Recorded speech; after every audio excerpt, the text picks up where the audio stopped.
Ketika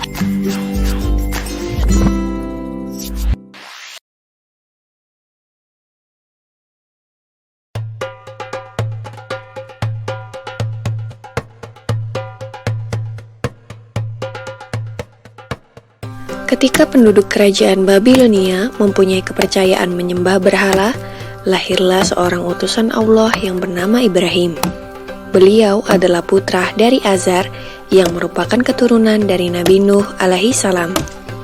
Ayah Nabi Ibrahim adalah seorang pemahat patung yang cukup terkenal. Saat masih kecil, Nabi Ibrahim membantu menjual patung-patung buatan ayahnya. Karena sering berkeliling menjual patung, Nabi Ibrahim pun bertanya-tanya, "Wahai ayahku, apakah engkau percaya bahwa semua patung yang dibuat ini adalah Tuhan yang pantas?" Namun ayah Nabi Ibrahim tidak mau menjawab dan tetap terus membuat berhala. Kejadian ini terdapat dalam surat Al-An'am ayat 74. Kerajaan Babilonia pada saat itu dipimpin seorang raja yang bernama Namrud bin Kan'an. Pemerintahan yang dijalankannya adalah kekuasaan mutlak yang membuatnya menjadi raja yang kejam. Apapun yang diperintahkannya harus ditaati dan dilaksanakan tanpa ada pertimbangan dari siapapun. Setelah dewasa, Nabi Ibrahim mulai menyebarkan ajaran Allah Subhanahu wa Ta'ala. Pada suatu hari, semua penduduk merayakan sebuah tradisi tahunan dengan pergi keluar kota untuk berburu. Nabi Ibrahim juga diajak oleh ayahnya. Namun kali ini Nabi Ibrahim menolak dengan alasan sakit. Nabi Ibrahim kemudian pergi untuk menghancurkan patung-patung berhala yang berada di tempat ibadah dengan menggunakan sebuah kapak. Semua patung-patung berhala itu dihancurkan tanpa ada yang tersisa kecuali patung yang paling besar. Nabi Ibrahim lalu meletakkan kapaknya di depan patung tersebut. Ketika para penduduk kembali, mereka sangat terkejut melihat patung sesembahannya hancur berkeping-keping. Mereka akhirnya mencurigai seseorang yang tidak ikut dalam acara perayaan. Dipanggillah Nabi Ibrahim untuk diadili, yang disaksikan oleh seluruh penduduk Babilonia. Dalam keadaan ini, Nabi Ibrahim mulai berdakwah secara terang-terangan. Dalam pengadilan itu, terjadilah percakapan antara Nabi Ibrahim dan Raja Namrud.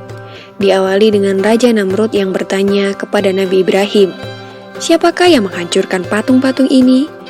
Nabi Ibrahim pun menjawab, "Bukan aku, patung besar itulah yang menghancurkannya." Raja Namrud dengan geram kembali berkata, "Mana mungkin patung itu bisa bergerak dan memegang sebuah kapak? Sedangkan untuk berbicara saja dia tidak mampu." Disinilah kecerdikan Nabi Ibrahim dalam berdakwah. Dengan tegas beliau menjawab, "Jika engkau tahu bahwa patung itu tidak bisa bergerak, bahkan berbicara saja ia tidak mampu, mengapa kalian semua menyembahnya?" Dengan jawaban ini, maka terdiamlah seluruh masyarakat Babilonia termasuk Raja Namrud. Tetapi dengan kekuasaan mutlaknya, Raja Namrud dengan marah memerintahkan prajuritnya untuk membakar Nabi Ibrahim. Dalam keadaan yang demikian, Nabi Ibrahim tetap tenang dan memohon pertolongan kepada Allah Subhanahu wa Ta'ala. Sebuah tiang yang kuat didirikan sebagai tempat Nabi Ibrahim diikat dan dibakar.